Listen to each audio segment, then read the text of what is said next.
Today we're gonna touch on a subject that's long overdue. So overdue, in fact, that I've been drowning in requests.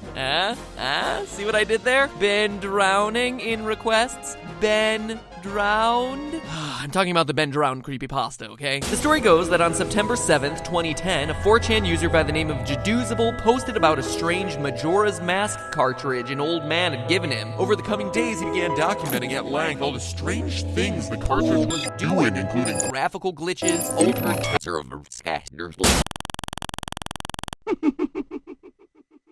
You've met with a terrible fate, haven't you? What's that?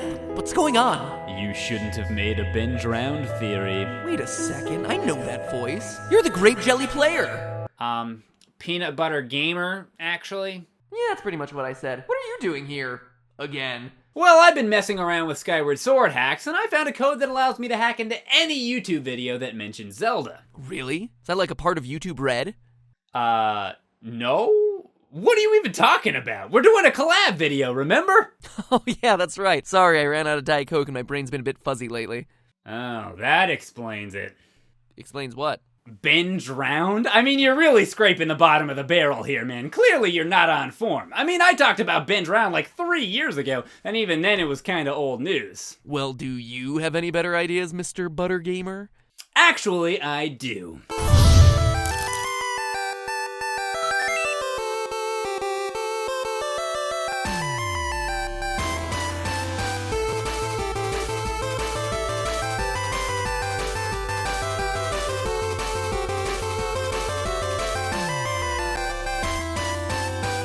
Hello, Internet! Welcome to Game Theory, proudly riding the search trends of PeanutButterGamer's Zelda Month since 2013. And this year, over on his channel, for the top 8 useless Zelda items, I make no small issue about the absurdity of wallets in Zelda games. I mean, Link can shove a slingshot, a hoverboard, multiple bombs, 2 grappling hooks, and a giant ball and chain into his pants. But he has a limit on the number of rupees he can cram in there too? I don't think so. But on the subject of rupees, one question the world wants to know is, how much are they worth in real life? I mean, who wouldn't want their very own rupee? They're so shiny. The value of a Zelda rupee is something I've wanted to tackle for a really long time. So long, in fact, that other YouTubers seem to have beaten me to the punch. But my conclusions are going to be very different. So let's hop right in. Our first challenge here is figuring out what exactly a rupee is made out of. The first hint as to what their real-world equivalent is comes from the first game, The Legend of Zelda. Here, the game's intro screen refers to them as rupees, misspelled with an I. However, the manual calls them rubies, as in the red gemstone. But clearly that's a localization error, right? Rubies are exclusively red, and in Zelda, rupees come in all sorts of different colors: green, purple, blue, black. So even though the names are similar, they can't really be the same thing. Whoa, take off your bunny hood and slow down there, Nutella sportsman. The word ruby is actually just a fancy name for an impure form of the mineral corundum, the second hardest mineral on Earth after diamond. Pure corundum is colorless, but if an element like chromium is present when it's forming, this otherwise colorless mineral adopts a nice red color. This is what we know as a ruby. But if red jewelry is out of season, no worries. Corundum is also available in orange, blue, yellow, purple, green, black, pretty much any color of the rainbow, or Zelda rupee. But rubies are red, I hear you saying. And you're absolutely right, they are. These non-red corundum gems are actually called sapphires. Wait, what? It's crazy, isn't it? We normally think of sapphires as being blue gemstones, right? But they can also be yellow, purple, orange, green, pretty much any color depending on the other elements that are present when the stone is forming. And get this, a sapphire and a ruby are no more different from each other than a blue diamond is from a red diamond. At the end of the day, the red and blue diamonds are still diamonds, made of the same material, carbon. Just like how red rubies and blue sapphires are still made of corundum. We just call them fancy names based on their color. Okay, Mr. Game Hypothesizer. See, I can play the Call the Special Guest a Weird Name game too. What makes you so sure that they're not made of any other mineral? Well, the shape. Minerals can fall into one of 7 crystal families depending on the way their atoms tend to arrange themselves. Things like pyrite and diamonds tend to form cubes, so they fall into the cubic family. The other families are triclinic, monoclinic, orthorhombic, tetragonal, and hexagonal. Depending on the game, Zelda rupees are either shaped like hexagonal bipyramids or hexagonal bifrusta. Either way you slice it, Zelda rupees clearly fall into the hexagonal family. And guess which family Corundum just so happens to belong to. That's right, hexagonal. That's another score for Corundum. Okay, so we're limited to only members of the hexagonal family. That narrows it down. But what about emeralds, aquamarines, and morganite? They're all fancier names for the mineral beryl, and they come in almost the same colors as Corundum.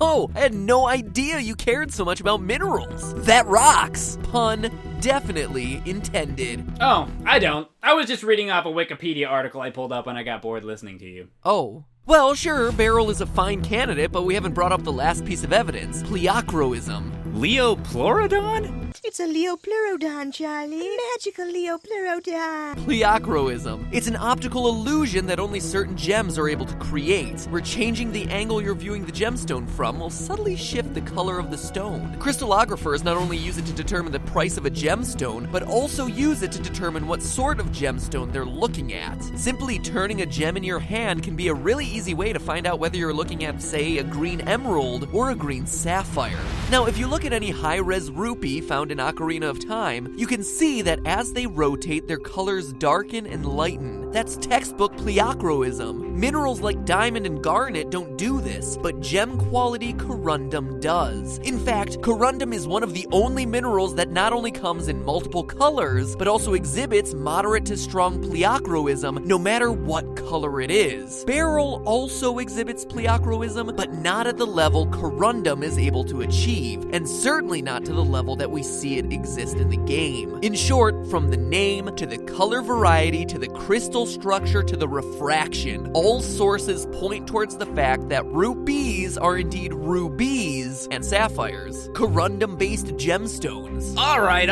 Rupees are rubies. Discovery of the century. Oh, how we marvel at how smart and insightful you are. But cut the chase. How much are these guys worth? Well, to calculate that, we're gonna have to find their height, volume, and density. In the Majora's Moon episode, I calculated young Link's height at just over 4 foot 2 inches. Wait, wasn't he 10 feet tall? No, that was Wario. Oh, my bad. No, not yours. Mine. Definitely mine. So we can use Link's height to calculate the length of all the edges of the in-game rupees, and then use those numbers to calculate the area of the hexagonal base, and use that number to calculate the volume of the entire rupee. Easy peasy, PBGBs. Sounds super exciting. I'm just gonna be over here playing Triforce Heroes to help me concentrate.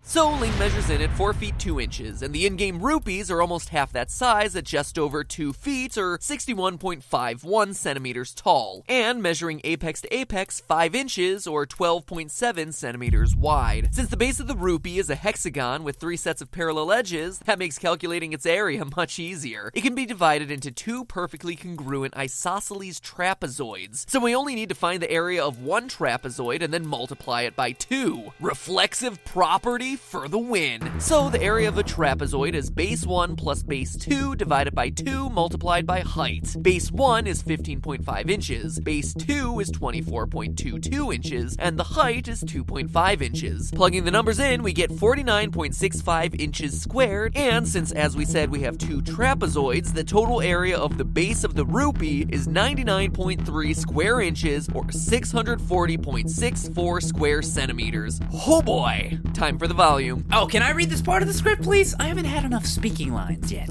Knock yourself out. The volume of a bipyramid is 2/3 base area times height. We already know our base area is 99.3 square inches, and our height from base to apex is 2.5 inches, so plugging the numbers in, we get 165.5 cubic inches, or 2,712.05 cubic centimeters. That was fun! Can I do this more often? Anytime, my friend. Since rupees are colored, that means that they're impure forms of corundum. The density of impure corundum varies because, well, it's impure, but the density of sapphire tends to be around 65.22 grams per cubic inch or 3.98 grams per cubic centimeter. That means, get this, we have 10,793.9 grams or 24 pounds of green sapphire on our hands for a single rupee. Jeez, forget about iron boots. Just strap your giant's wallet to your back and you'll sink faster than a sack of Gorons. The price for a green sapphire is anywhere between $250 and $760 per carat. Now, using what we learned about crystallography from the Minecraft Diamond Armor episode, we can assume that these opaque green rupees are going to skew towards the lower end of that price range. Meaning that, drumroll please, we're finally able to get the value of a single green Ocarina of Time rupee, which is, get this, an astonishing $13,492,448.75.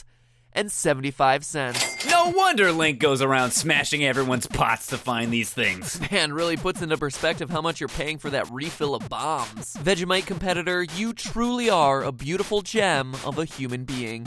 Thanks for having me on, Cartridge Guesser. And thank you for having me on your channel to complain about wallets and other stupid items, like magic armor, which, now knowing the value of a rupee, makes even less sense. Ugh, it gets me upset just thinking about it. You should mention that they can go watch our other video by clicking the spinning rupee right there. I think you just did, my friend. I think you just did. But hey, That's just a theory. A game theory. Thanks for watching.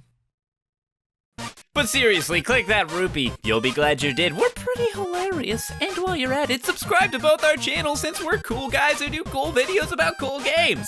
Or at least that's what MatPat told me to say anyway. Personally, I'm not so sure about the cool part. Well, cool guys is a relative term. We did just spend a couple paragraphs analyzing the dimensions, volume, and density of fictional video game currency, and then nerding out over geometric formulas. So, cool by internet standards, I guess? Maybe? And speaking of excessive amounts of money, last time on the Super Amazing End Card Tournament, when asked whether you wanted to find your true soulmate or $10 million in cash, 62% of you chose true love, a soulmate, whereas everyone else voted for cash. $10 million, though, still not gonna get you a single green rupee from Legend of Zelda. Crazy. This time, no vote. Just check out the video over on PBG's channel, or if you want more Zelda math, click over here to see me analyze one of my favorite Zelda items of all time, the hook shot, and find out why it's perhaps the most deadly item in Link's arsenal.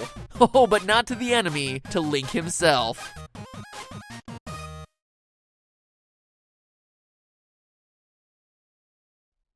Thanks for having me on, Cartridge Guesser.